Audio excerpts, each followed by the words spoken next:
Chances are you're already doing some arm balances without knowing it. We will go through arm balances in order of difficulty, and I will show you how you can easily incorporate them in your practice. Let's go to all fours, which is our first arm balance. And this is where we will review the base pose for arm balances.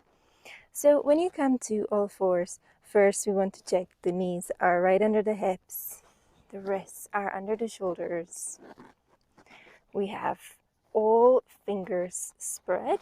We want to spread all fingers as much as possible, and then close the gap between the thumb and the index finger halfway. When we press the hand down, we will press into all parts of the hand, into each finger, into each soft part of the finger here, and then on both sides of the heel of the palm.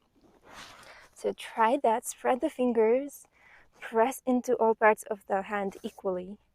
Check if the weight is more in the fingers or more in the wrists, and balance that. And lastly, slide the shoulder blades down the back.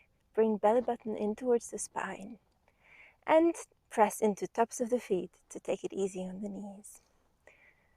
We're practicing arm balance here already. Let's hold it for just a few more seconds if you're practicing with me. And as you keep practicing with this video, you can next time maybe curl the toes under, lift the knees, and let the knees hover. Still going through your checkpoints of the hands, elbows, shoulders, belly button towards the spine. Great. Then, next arm balance, plank pose. So from where you are, you can just slide the legs back and lift up the knees to plank pose. Go through your checklist here. Again, shoulder blades down the back, belly button towards the spine, tailbone gently down, and legs active.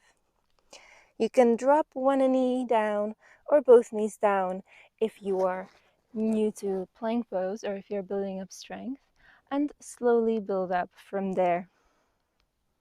And the last arm balance you might already be doing without knowing it is down dog.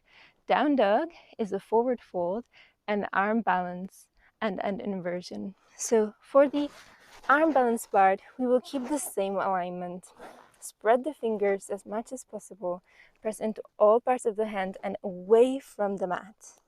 Slide the shoulder blades down the back here in the base pose with the knees down.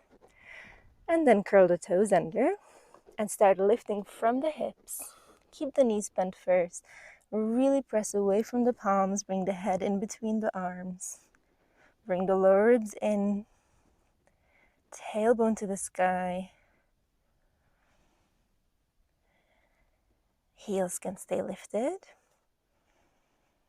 And as you slowly, gradually work on flexibility in your legs, the heel might eventually come down, but make sure you don't compromise the tailbone curling down when you do that. So better keep the hips high and heels lifted. Take one more breath if you're in down dog. And then exhale, release the knees back down. In all three of these poses, we practice the base pose with the hands, elbows, shoulders, shoulder blades.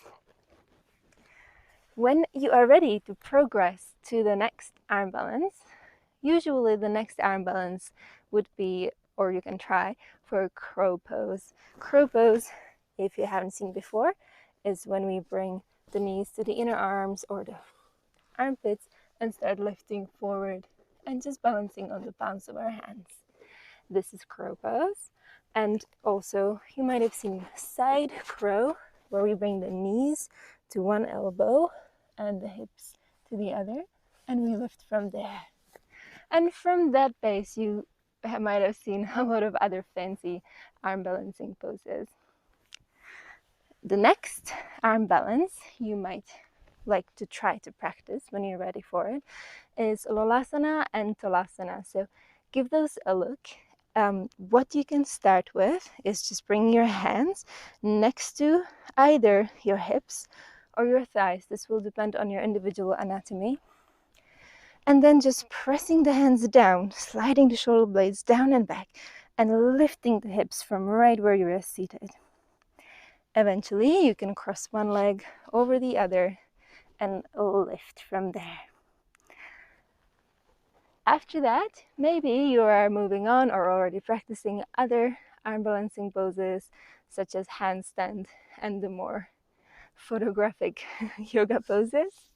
But wherever you are, remember that there is no need to rush your progress. And if you're just practicing in tabletop or in down dog, there are variations you can take, up level them before you move on with your arm balance practice.